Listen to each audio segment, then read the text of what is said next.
dreamers and heartthrobs, welcome to Puso ng Teen. Kwento ng First Love, ako si Jelaine at ngayong araw, diving deep tayo sa maze ng teen relationships, crushes at syempre, ang roller coaster ride na tinatawag nating pag-ibig.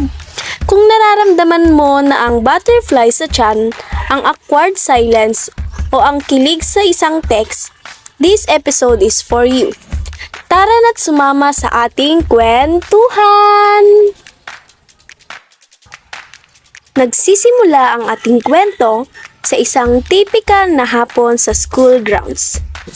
Pagkatapos ng klase, si Liam, Ethan at Noah may pinag-uusapan sa isang sulok.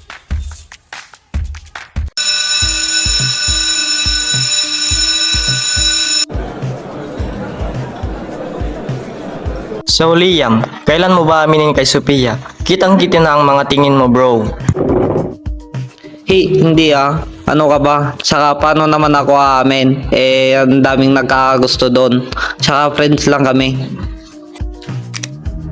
Based on social observations, a direct confession has a 60% chance of success if reciprocity is present, but only a 20% chance if not. Perhaps a more subtle approach, like increased proximity or shared activities, would yield better results. Nako Noah, puro ka datos. Ang pag-ibig, hindi yan math problem. Kailangan ng puso, lakas ng loob, o kaya, Ethan style. Ikaw, Ethan. Sino bang crush mo ngayon? Si Chloe na naman ba? That's my best friend. Tsaka, alam mo naman mahirap pulahin yun. Pero sige na Liam, kailangan mo nang i-push. Bakit hindi mo i-text?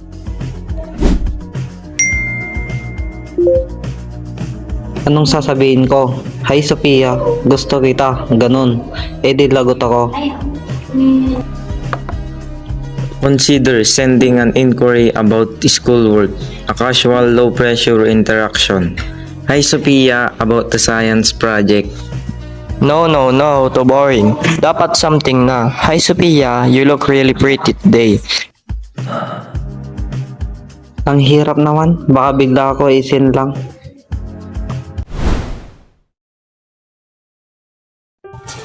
Habang nagkakagulo ang ating boys, sa kabilang banda naman, nagkwekwentuhan din ang ating girls. Si Sophia, Chloe at Mia naglalakad pa uwi dala ang kanilang backpacks.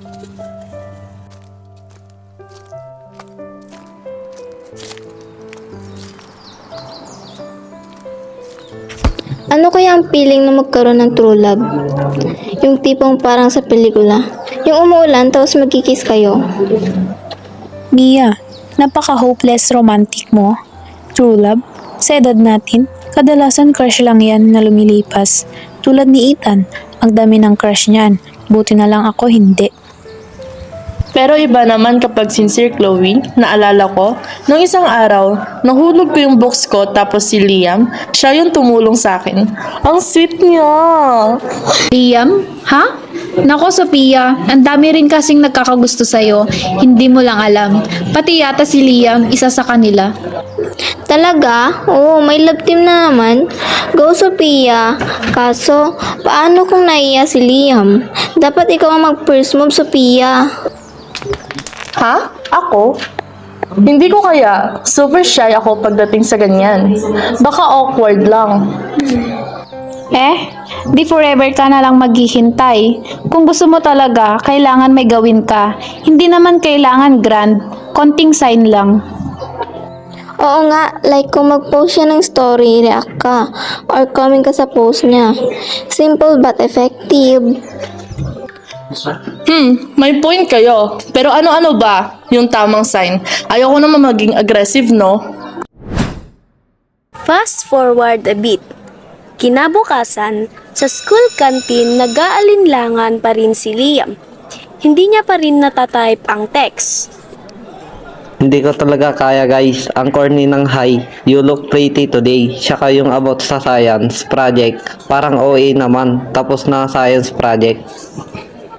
Eto na lang simple casual, parang nag-crush lang story. Hey, so you're strong from yesterday. That cave looks cool. Statistically, initiating conversation based on shared interests or recent activities significantly increases engagement rates by 45%. This approach is logical. Teka, kinakabahan ako.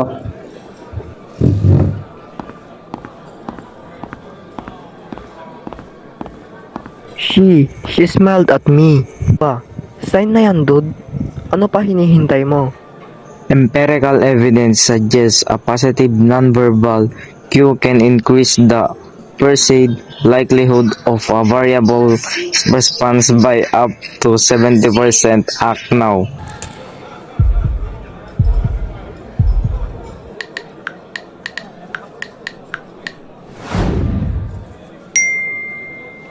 Napindot na ni Liam.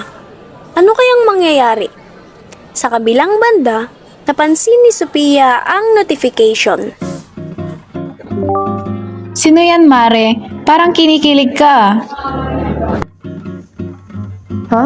Nag-hi lang si Liam. Ayan na, ito na ang simula ng kwento. Reply ka na, Sophia. Simple lang naman, Sophia. Wala namang masama sa hi back. Just be yourself. Maybe you're right, Chloe. I will try and maybe confess my feelings for him. So, maybe it's time to tell William what I really felt. Hey William, I know this might come as a bit of a surprise, but I felt compelled to reach out and share something that's been on my mind. Honestly, you've been popping into my thoughts quite a bit lately, and it always brings a genuine smile to my face.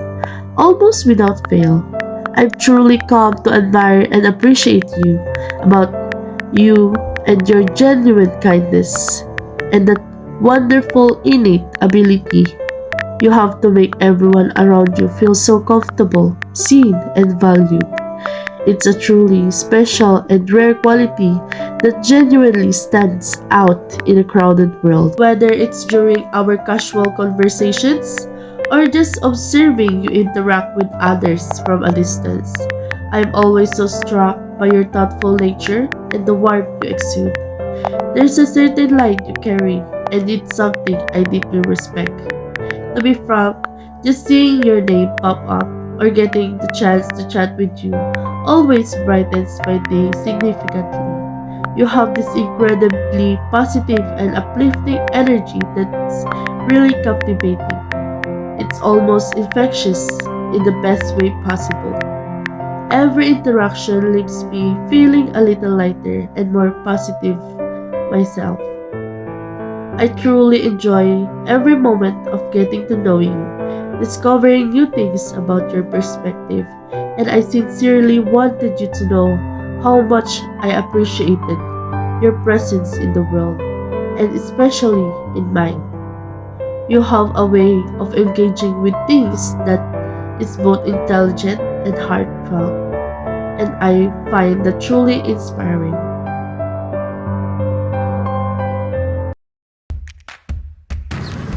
At doon, nagtatapos ang ating kwento para sa episode na ito. Pero simula pa lang ito ng kwento nila Liam at Sophia. Minsan, ang pag-ibig parang soft lunch lang yan. Hindi kailangan ng grand, fireworks, display sa simula. Minsan, sapat na ang isang simpleng hi na may kasamang emoji o isang ngiti na may kahulugan. Ang mahalaga, bigyan ng chance ang puso mong maramdaman at lakasan ng loob na magsimula.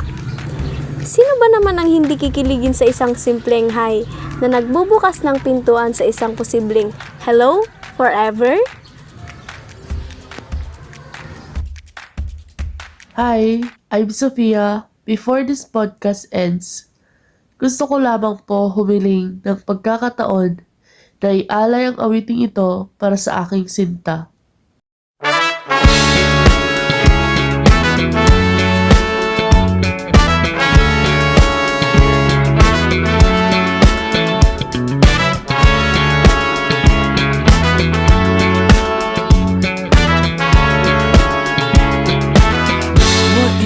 told you that I've fallen,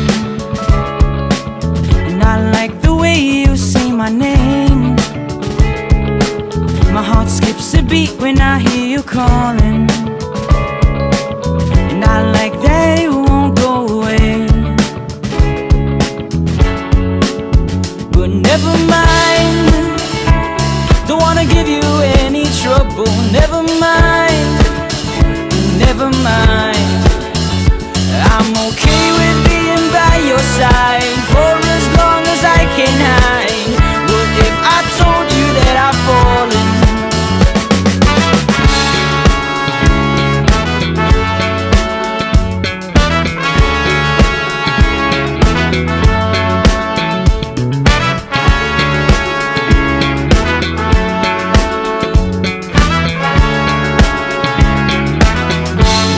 I told you that I've fallen, a heart-shaped arrow through my chest. I'll make you breakfast every morning and pick you up when you're a mess. I know that it won't ever stop. You know I'll be there when you call me, whether you like it or not. Without a warning, now I'm falling for this picture on my phone. But don't mind me, I'm just falling. I'll get back up on my own.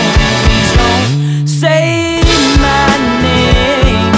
Help me put out this flame. I'd rather hold on to this feeling that you don't even believe in. What if I told you that I've fallen?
So that is all, guys. Thank you for listening to our podcast.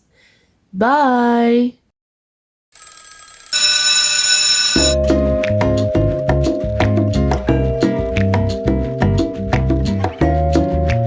너를 보며 마치 너 달콤한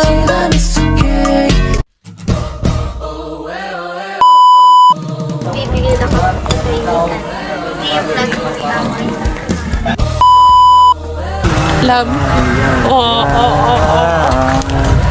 Singer yarn. Uy. Gimay mo. Okay lang ito, boy. Okay lang ito, boy.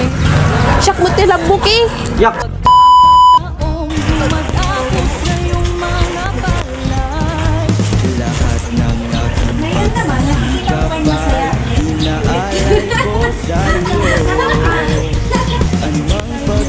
Behind the scene.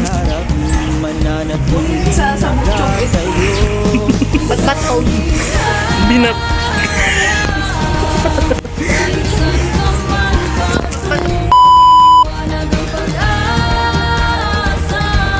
Wow! Pangas! Love! Love! Ay! Love! Love day! Love!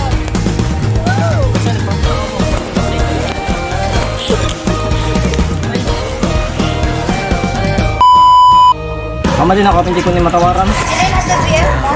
Oy, love. Love. Lo, papansin.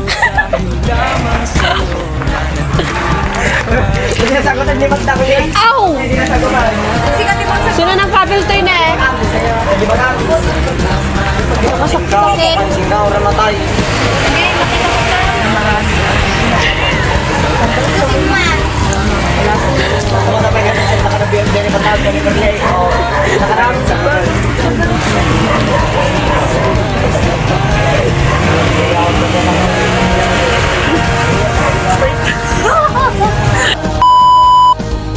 Love, wait lang. Hi, love. Love! Boy, nilito pa lang. Nilito pa lang. Huwag ka kasunod-sunod. Love, sikan love.